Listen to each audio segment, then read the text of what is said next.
माता तुझी जी के महिमा अपार आहे राम बिना सुंदर तनवा हो गए बेकार आहे राम बिना सुंदर तनवा हो गए बेकार आहे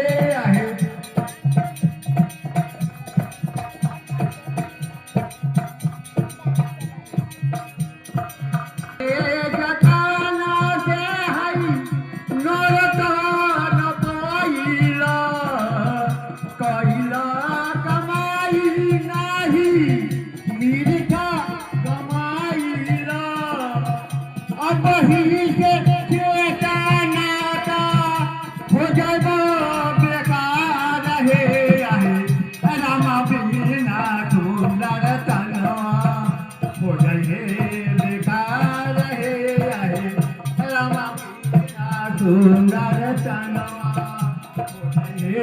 बेकार आहे खूप झाला खियाला देहा नाता लगाल बिगड़ल जन्म मागे अवश्य बनाला बिन प्रभु जाने नैया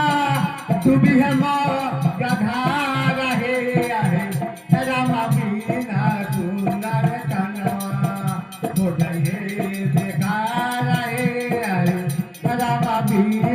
सुंदर तनवा हो गए